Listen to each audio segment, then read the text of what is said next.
Assalamualaikum warahmatullahi wabarakatuh. Perkenalkan, kami dari kelompok 2. Di sini kami akan menampilkan peran role play tentang interpersonal education terhadap pasien penyakit diabetes mellitus tipe 2. Perkenalkan, saya David Hasan. Di sini saya sebagai pasien. Saya Laila Fatia Soba sebagai analis. Saya Andrea sebagai anestesi. Saya Fitriani Fausia sebagai keluarga pasien. Saya Siti Dwi sebagai perawat. Saya Yusuf Setiawan sebagai dokter. Selamat menyaksikan.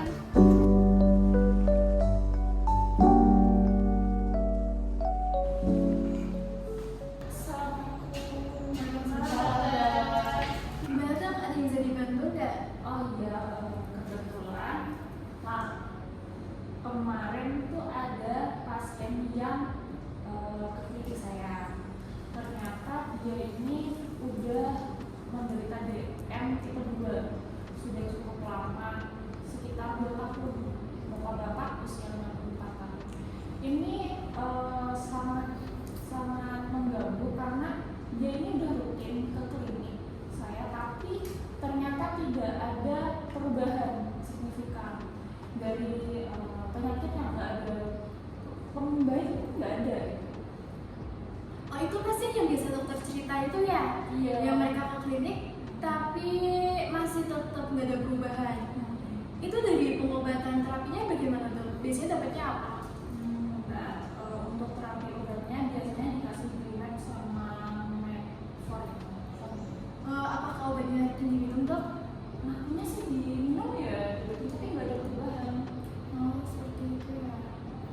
Lalu itu dok, untuk perawatannya sendiri dari pasien pola makannya katanya dia konsumsinya tuh kayak yang sehat-sehat, tapi ada kalanya dia mungkin makannya kayak gak sehat, kayak mungkin santan lah, terus nasinya banyak kayak gitu. Untuk kadar gula darah sewaktunya berapa ya? Sekitar 500 kalau nggak salah. Itu stabil dok apa naik turun? Naik turun, tapi soalnya juga gak ada perubahan membaiknya ya. Karena nggak rutin minum obat Iya, sih ya. kayaknya nggak konsumsi obatnya itu. Dari pihak keluarga dok bagaimana? Apakah mereka mendukung nih untuk terapi pasiennya? Mendukung sih, terakhir gak nemenin sih, tapi sebelumnya ada seperti menemani. Terus kita mau ngapain nih dok untuk menyelesaikan masalah dari si pasien ini? Gimana kalau kita masih pendidikan kesehatan tentang DM tipe 2 khusus untuk diabetes? Oh, jadi nanti kita bareng-bareng ke rumahnya pasien ya dok? Bisa. Rencana mau kapan dok? Kalau dari kalian ada saran nggak? Lebih baik, lebih cepat lebih baik ya. Terus pokoknya ada komunikasi gimana ya. Dokter tahu nggak dari riwayat penyakit pasiennya itu gimana? Apakah ada komorbidnya? Gak ada luka-luka gimana sih, tapi dia emang DM-nya ini yang paling parah yang mau saya tahu. Gimana kalau kita besok ke sana aja dok? Iya, bisa. Lebih cepat lebih baik ya.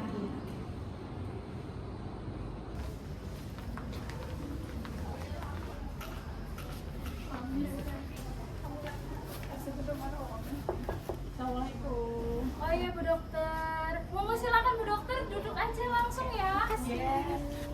Monggo silakan duduk Bu Dokter. Oh iya, terima kasih. Iya.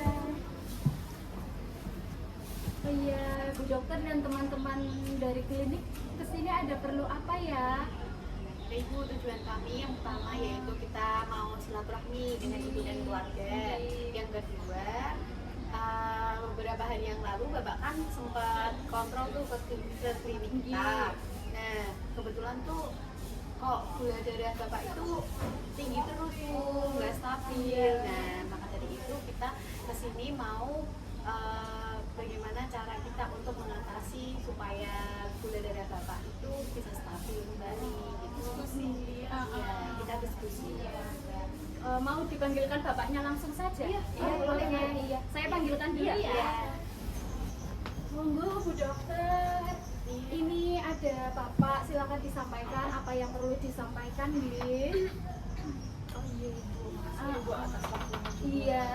Kami kesini karena ingin mengkonfirmasi, karena kemarin-kemarin kan Bapak udah rutin kontrol ke klinik saya, sudah dicek gula darahnya juga, ternyata tidak ada perubahan. Tetapi saat kami mengkonfirmasi apakah Bapak kesehariannya atau pola makannya itu nggak sehat seperti itu, kami Bapak sendiri menjawab kalau itu tuh makannya sehat, gulanya sedikit seperti itu, tapi gula darahnya tidak ada penurunan.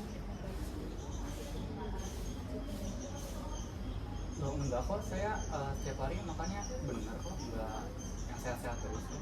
Enggak, soalnya dia suka colong-colongan gitu loh Bu dokter, mbak-mbak. Jadi kayak kalau misal ada gula tuh kan udah disediain nih gula yang khusus untuk yang kayak diabetasol.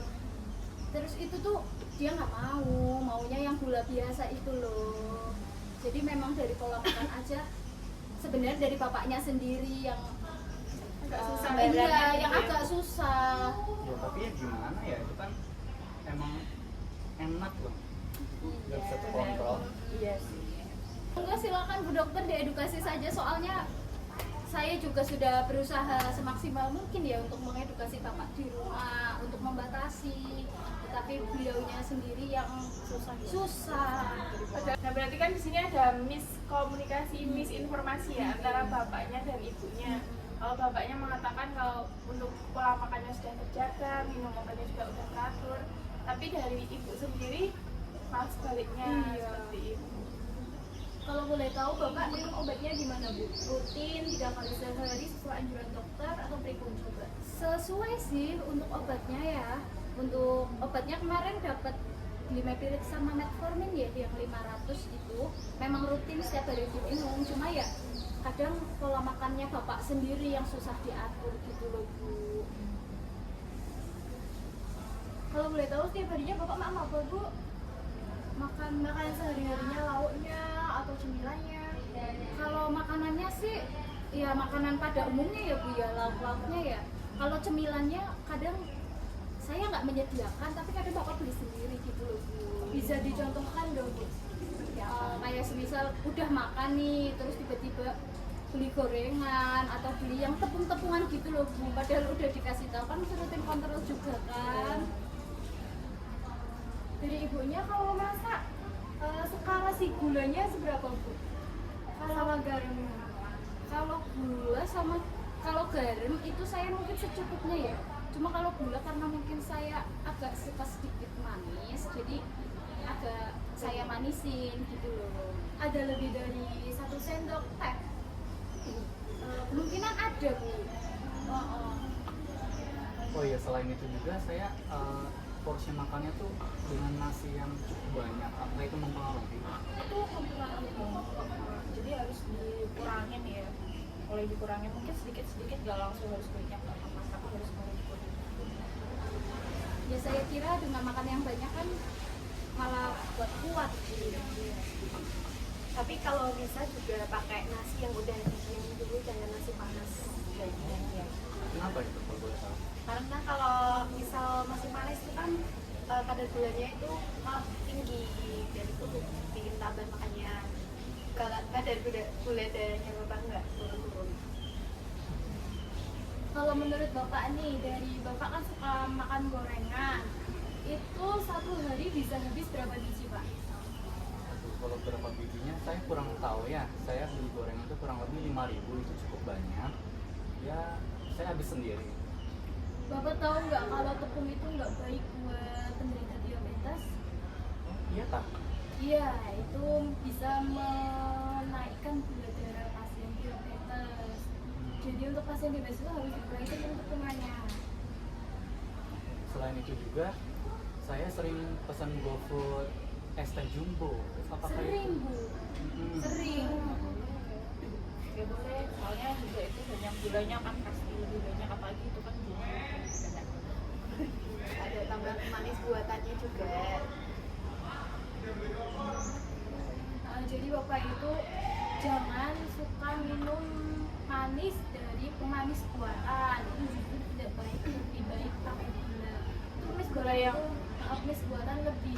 tinggi kadar gulanya itu sendiri. Kalau untuk sesekali mungkin nggak apa-apa, tapi kan biasanya kalau orang itu sesekali dengan anggapan sekali masih kebiasaan gitu loh. Nah, mending kalau buat yang minuman manis kita ambilnya kayak yang gula rendah kalori kayak diabetasol, terus kalau nggak kita ganti dengan buah-buahan aja, nggak usah ditambah gula, ya langsung makan. Kalau bapak tiba-tiba kepengen nih, wah sekali-kali aja makan gorengan atau sehari minum teh es teh jumbo gitu, bapak juga harus berpikir bahwa tujuan bapak itu pengobatannya buat apa sih? Kan buat supaya gula darahnya terkontrol. Jadi bapak harus tanamkan mindset bahwa saya ingin sembuh, saya ingin sehat. Jadi harus kembali lagi tujuan awal bapak kan udah pengobatan rutin nih, tapi kan kalau pola makannya tidak terjaga sama aja kan obatnya nggak berfungsi baik. Kalau Juga sih ya karena godaan juga kali ya. itu memang susah sih pak, jadi dari ibunya juga harus membantu bapaknya, sesekali harus tegur bu, nggak boleh nih. Iya mah itu ya. Oh begitu ya, saya baru tahu. Soalnya kan saya pikir saya kan udah minum obat nih, udah rutin 3 kali sehari, atau 2 kali sehari, ada yang sehari sekali. Oh saya pikir juga itu makanan saya bebas itu, apa aja dimakan. Supaya kan obat itu kan udah ada kontrol itu sendiri. Gimana ya? Iya Pak, obat itu kan memang membantu untuk mengendalikan kadar gula. Akan tetapi kan kalau misal kita itu proses dalam mengendalikan kadar gula darah itu nggak cuma hanya dibantu karena dibantu oleh obat, tapi kerjasama antara obat, terus pola makan juga yang harus dijaga, terus habis itu juga aktivitas fisik itu juga harus dilakukan seperti itu. Baru itu akan membantu untuk mengontrol gula darah dalam tubuh itu stabil seperti itu. Jadi tidak hanya dengan satu peran obat saja. Dan kalau Bapak tidak mengatur kesehatan Bapak karena BBM ditentuin, nanti bisa ada penyakit lain, misal kayak ada lukanya nanti itu jadi lama sembuhnya, terus ada gagal jantung dan seterusnya. Itu berdampak baiknya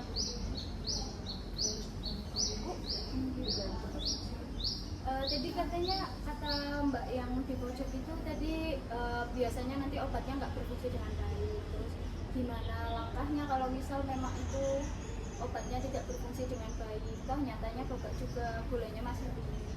Iya. Bapak pernah nggak tiba-tiba waktu cek gula hasilnya tinggi sekali? Iya pernah. Nah itu juga bisa diakibatkan karena tidak rutin minum obat sesuai anjuran dokternya. Jadi efek jangka panjangnya gula darah di bapak akan tidak stabil, tiba-tiba bisa naik merosot tinggi, bisa juga nanti bisa drop ke bawah juga. Nah kalau karena bapak rata-rata kan selama cek di klinik tinggi terus ya pak, coba bapak nanti minta rujukan ke puskesmas untuk ke dokter spesialis penyakit dalam karena bapak juga udah terkenal diabetesnya udah 2 tahun, jadi nanti bisa dirasakan berupa insulin tergantung dari dokter penyakit dalamnya nanti gimana. Nanti besok bisa dibantu bu ke puskesmas aja, nanti periksa di puskesmas ya. Iya. Berarti sesuai dengan vaskes ya bu ya? Iya, sesuai dengan vaskesnya. Iya. Iya. Nanti bisa kita bantu. Oke. Gimana dari bapak ibu ada yang mau ditanyakan lagi nggak? Sepertinya sudah tidak ada ya. Sudah paham ya? Iya sudah paham. Terima kasih atas edukasinya, atas arahannya dari pihak klinik ya untuk bapak. Terima kasih Mbak ya. Terima kasih juga untuk waktunya. Iya nggak apa-apa. Jadi kesimpulannya bapak harus mengontrol makanan bapak itu sendiri. Ibu juga harus bisa mengontrol dari bapaknya. Obatnya harus minum teratur. Dan aktivitas fisik juga harus teratur. Olahraga, iya Bu. Karena ini juga udah keseringan gula darahnya tinggi, jadi dianjurkan harus ke spesialis penyakit dalam biar terkontrol oleh dokter spesialisnya. Oke, siap Bu. Terima kasih ya. Udah. Terima kasih, Terima kasih kami juga. pamit. Hati-hati di jalan ini.